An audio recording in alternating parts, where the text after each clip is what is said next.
যে শর্তগুলো সোজা কথা হচ্ছে ভারতের পক্ষে মানা সম্ভব, এবং যেটা যদি তারা সমস্ত কিছু জানেন, যে এটা প্রত্যর্পণ করতে গেলে কি নিয়ম কানুন যদি তারা জেনে থাকেন, এবং 17 বছর ক্ষমতায় থাকার না থাকার ফলে তারা যদি নিয়ম কানুন কিছু না জানেন সেটা অন্য বিষয়, কিন্তু বাকিরা তো নিয়ম কানুন জানেন। সেটা যে প্রত্যর্পণ, এটা হচ্ছে অজুহাত, এটা অজুহাত। এবং আমার মতে এটা জামায়াত, চরমপন্থী উগ্রপন্থী যে আল কায়দা এখন বাংলাদেশে দেখা যাচ্ছে, এটা তাদের চাপে এটা এই সিদ্ধান্ত। তারা না করছেন না, হ্যাঁ করছেন, হ্যাঁও বলছেন না, ঝুলিয়ে রাখলেন। এটা একটা অবমাননাকর।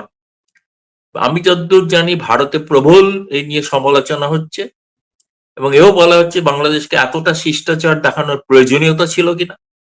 এবং দ্বিতীয়ত, এই সিদ্ধান্ত ভারত সরকার এটা সিদ্ধান্ত নিয়েছেন, এরপরে তারেক রহমান সরকারকে আর আগ বাড়িয়ে আমাদের হাই কমিশনারও কিছু বলতে যাবেন না, কেউই বলবেন না। তাকে আমন্ত্রণ জানানো রয়েছে, আমন্ত্রণটা পেন্ডিং আছে, তিনি নাকচ করেননি। ফলে তিনি এবার সিদ্ধান্ত নিয়ে জানাবেন কবে আসবেন, এবং তারপরে যে অন্যান্য বিষয়ের সঙ্গে যা যা জড়িত আছে সেগুলো আনুষঙ্গিকভাবে সেগুলো সেগুলো একইভাবে অনুসরিত হবে। সম্পর্কটা আমার মতে বাংলাদেশ সরকার ভারত সরকারের সৌজন্যতাকে দুর্বলতা ভেবে তারা কিন্তু অপমান করছেন। আমি ভারতবাসী হিসেবে মনে করি যেটা অপমান, এবং এই অপমানের আমরা কোনো যোগ্য জবাব দেওয়ার কথা আমি বলছি না, কিন্তু আমরা এবার আর কোনো উদ্যোগ যেন ভারত সরকার না নেন, সেটা আমরা ভারত সরকারের উপরে চাপ তৈরি করেছি। যথেষ্ট করেছেন, আর করবেন না। কতটা অনুনয় বিনয় করবেন যে একটা প্রধানমন্ত্রী সফরের জন্য, যারা কোনো শিষ্টাচার বলতে কিছু জানেন না। খুবই রূঢ় ভাষায় আমি বলছি, আমি জানি, কিন্তু আমি জানি তারেক রহমান অসহায়, আমি জানি তিনি আসতে চান, তাকে আসতে দেওয়া হচ্ছে না। তিনি গৃহবন্দী হয়ে আছেন, আমি অভিযোগ করছি। তিনি যেখানেই ঘুরে বেড়ান কার্যত তিনি তার সিদ্ধান্ত নেওয়ার ক্ষেত্রে গৃহবন্দী। তিনি সিদ্ধান্ত নেওয়ার অধিকার আজ পর্যন্ত একটা পর্যন্ত কোনো কমেন্ট করেননি। ভারত ছেড়ে দিন, দুনিয়ার এত কিছু ঘটনা ঘটছে, এত কিছু, তারা মরক্কো চুক্তিতে সামিল হচ্ছেন, সৌদি আরব, তার্কি এবং এদের সঙ্গে কোনো বিষয়ে তারেক রহমানের কোনো বক্তব্য শুনিনি। হয়তো তারেক রহমানকে বলা হয়েছে প্রধানমন্ত্রী যদি থাকতে চান এ ব্যাপারে কোনো মাথা গলাবেন না। আমাদের কাছে এই ইমপ্রেশনটা আসে, এটা সত্য নাও হতে পারে। কিন্তু আপনি যে বলছেন ভেতরে ভেতরে, দেখুন ভেতরে ভেতরে বলতে আমি শুনেছি আপনাদের নতুন পররাষ্ট্র প্রতিমন্ত্রী, আমি জানি না তার কেউ কেউ আবার নাগরিকত্ব নিয়ে প্রশ্ন তুলেছেন, তিনি ব্রিটিশ নাগরিক কিনা নাকি বাংলাদেশি নাগরিক, এ নিয়ে সমস্যা আছে। এখন সেটা যাই হোক পরের কথা, কিন্তু তিনি যদি, তাকে ডিপ্লোম্যাটিক পাসপোর্ট নিতে হবে, ডিপ্লোম্যাটিক পাসপোর্ট নিলেই তবে তিনি আসতে পারবেন। এবং সেক্ষেত্রে আহ এটা যে ব্রিক্স সম্মেলনে তার নাকি আসার সম্ভাবনাও আছে, এরকমও শুনেছি। কিন্তু যেটা কথা সেটা হচ্ছে যে, এবং তিনি, আমি যেটা শুনেছি ওখানকার কিছু সাংবাদিকদের কাছে এরকম একটা বিরাট বিপুল জয়ের মতো একটা হাসি হেসে বলতে চাইছেন আসলে ভারত সরকার তার পুরনো সিদ্ধান্ত থেকে পিছু হটছে। মানে কোন সিদ্ধান্ত থেকে ভারত পিছু হটছে সেটা আমরা এখনো জানি না।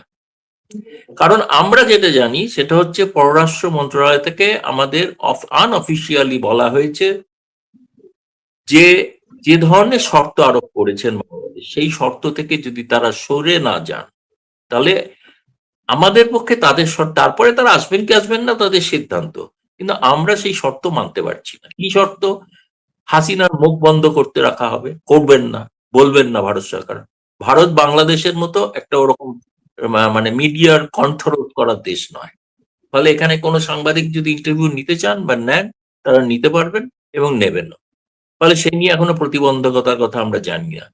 কিন্তু ভারত সরকার সৌজন্যতাবশত, যেহেতু তারেক রহমান আসার একটা সম্ভাবনা উজ্জ্বল হয়েছিল, সেই কারণে ভারতের কিছু প্রধান সারির মানে মিডিয়াকে, হাউসকে বলা হয়েছিল যদি এই সময় আপনাদের শেখ হাসিনা কোনো ইন্টারভিউ দিয়েও থাকেন তাহলে অন্তত তারেক রহমান সরকার, তারেক রহমান প্রধানমন্ত্রী সফর পর্যন্ত অপেক্ষা করুন।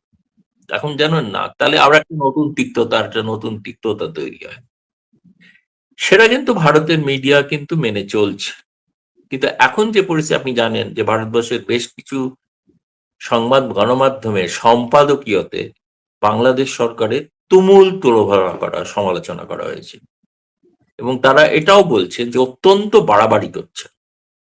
এবং একটা মাত্র ইস্যুকে ধরে তারা একটা দ্বিপাক্ষিক সম্পর্ককে বিষিয়ে দিতে চাইছেন, এই সম্পাদকীয়তে লেখা হয়েছে। এবং সেইগুলোতে তারা কিন্তু এটা বোঝা উচিত তাদের। এটা অপরিপক্কতার পরিচয়।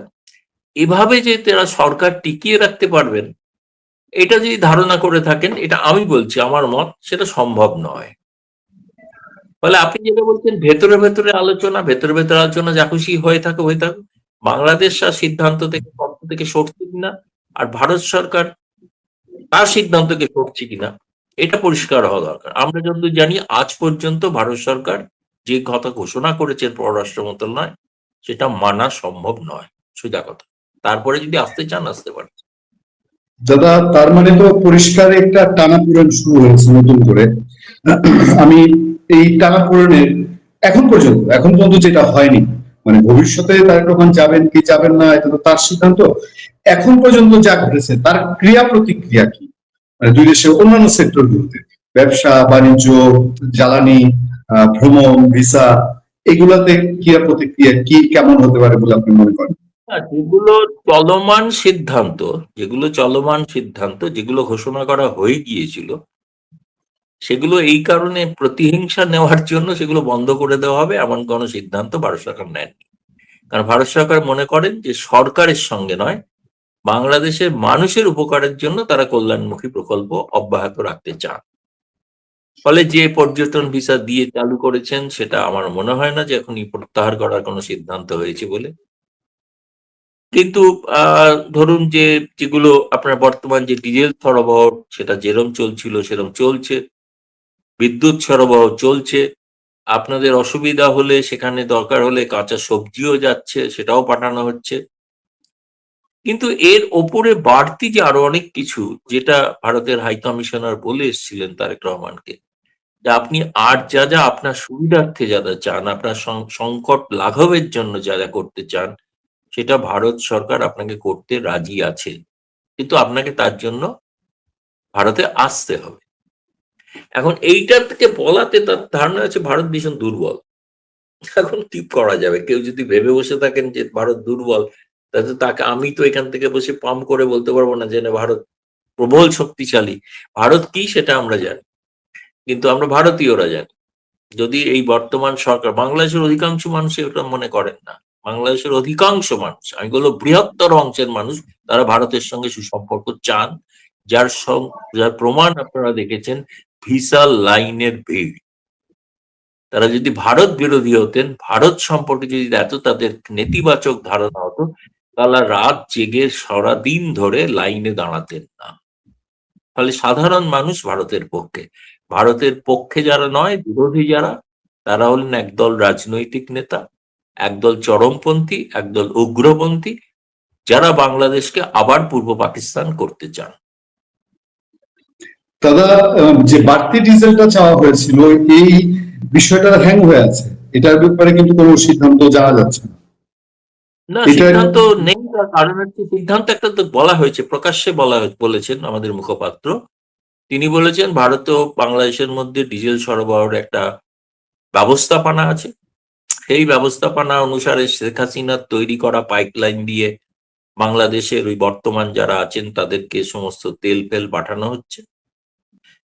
কিন্তু বাড়তি তারা আরো চেয়েছেন। সেটা ভারত সরকার জানিয়েছে যে আমরা ভারতের এখন আন্তর্জাতিক ক্ষেত্রে তো একটা ডিজেল বা তেলের সংকট আছে না, সমস্ত জাহাজ হরমুজ প্রণালীতে আটকে আছে। বাংলাদেশেরও আটকে আছে অনেক গ্যাসের, যেগুলো গ্যাস নিয়ে আসার কথা। ফলে এই ভারতের আভ্যন্তরীণ যে চাহিদা, সেটাকে এটাকে না মিটিয়ে, মানে আগ বাড়িয়ে কোনো বাড়তি কিছু করা যাবে না। দ্বিতীয়ত তেল শোধনাগার যেগুলো, তাদের একটা উৎপাদনের ক্ষমতার একটা সীমাবদ্ধতা আছে। আপনি চাইলেই কিন্তু, মানে 1,00,000 টন যদি উৎপাদন করার সম্ভাবনা থাকে, সেটাকে আপনি 2,00,000 টন ক্ষমতা সম্পন্ন জায়গায় নিয়ে যেতে পারবেন না। আপনি একটা হাঁড়িতে যদি ভাত রান্না করেন, সেই হাঁড়িতে যতটুকু চালের ভাত হতে পারে ততটুকুই তো হবে না। আপনাকে যদি অনেক লোকের জন্য করতে হয়, পিকনিকের মতো করতে হয়, দাওয়াত দিতে হয়, অনেক খাওয়াতে, তাহলে বড় হাঁড়ি আনতে হয় না? সেই হাঁড়িটা তো বড় নয়, হাঁড়িটা তো সীমিত সীমিত আয়তন। ফলে সেই মধ্যে থেকে যতটুকু দেওয়া সম্ভব, তার কিন্তু কোনোটাই ভারত বন্ধ করেনি। এটাকেও কিন্তু ভারতে তার একটা যুক্তি কখনো কখনো কেউ কেউ দেন যে সরকারের পক্ষে, নির্লজ্জের মতো যুক্তি দেন। সেটা হচ্ছে এটা ব্যবসায়িক সম্পর্ক, আমরা তো ফ্রিতে নিই না, বিনা পয়সায় নিই। তা আপনি ফ্রিতে পাকিস্তান থেকে নিন না, কে বারণ করেছে? আপনি বলে দিন ভারত থেকে নেবো না, ভারত থেকে বিদ্যুৎও নেবো না, ভারত থেকে ডিজেলও নেবো না, ভারত থেকে কাঁচা মরিচও নেবো না। আপনি বলে দেন, প্রকাশ্যে ঘোষণা করে দেন আপনি নেন পাকিস্তান থেকে, তুরস্ক থেকে, কি চীন থেকে, কে বারণ করেছে? বারণ তো কেউ করেনি, কিন্তু আপনি নেবেনও আবার বলবেনও এসব কথা, আবার বাড়তিও চাইবেন, আবদার করবেন। একটা হাস্যকর পরিস্থিতি, মাঝখান থেকে বাংলাদেশের মানুষের দুর্গতি, কষ্ট বাড়ছে, এটা দুর্ভাগ্যের বিষয়। ক্ষতিগ্রস্ত হচ্ছেন কেউ এই রাজনৈতিক নেতারা নয়, তাদের প্রত্যেকের বাড়িতে কিন্তু গ্যাস আছে, বিদ্যুৎ আছে, আলো জ্বলছে, খাবার দাবার হচ্ছে, মুরগি মাটন সব খাচ্ছেন, হ্যাঁ, এবং দরকার হলে তারা গরুর মাংসও খাচ্ছেন। কিন্তু সাধারণ গরিব মানুষের পক্ষে জোগাড় করাটা মুশকিল হয়ে যাচ্ছে। আমি জানি বহু মধ্যবিত্ত মানুষ, তারা গ্যাসের সংকটের জন্য ইলেকট্রিক হিটার কিনেছিলেন। ইলেকট্রিক হিটারে রান্না চাপিয়ে দেওয়ার পর বিজলি চলে গেছে, সারাদিনে বিজলি আসেনি।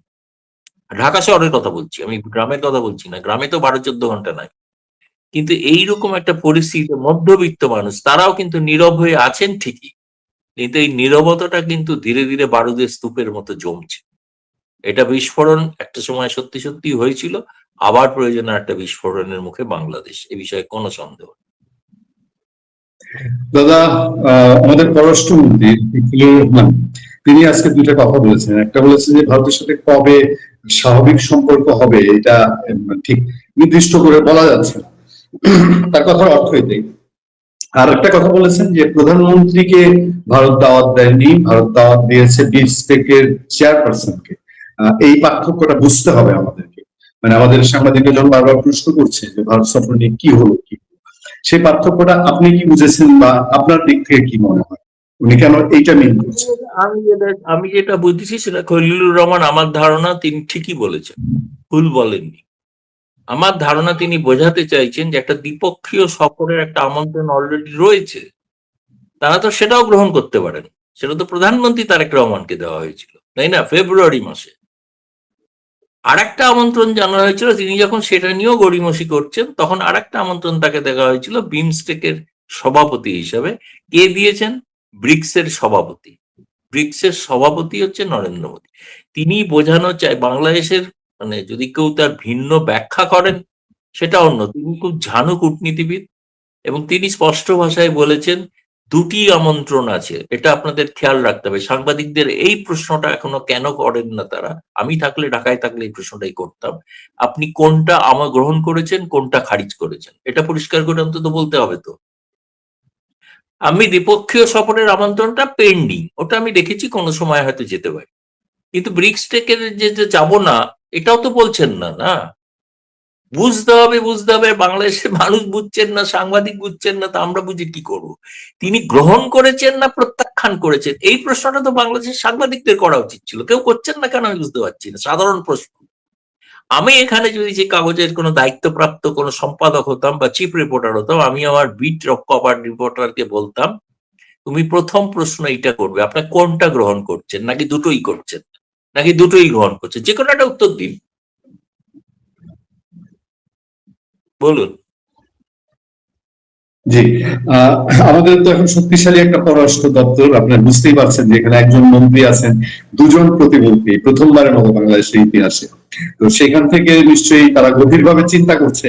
তারা তারা যে যে প্রেসারেই তার মানে টুকটা হোক না হোক, আমি সবশেষ তারা একটা বিষয় শুধু ছোট করে জানতে যাব, আপনাদের চিকেন নেক নিয়ে কি নতুন করে চিন্তা ভাবনা হচ্ছে, বা চিকেন নেকের নিরাপত্তা হঠাৎ করে আরো বেশি বাড়ানো হয়েছে, এরকম কোনো বিষয় আছে কি?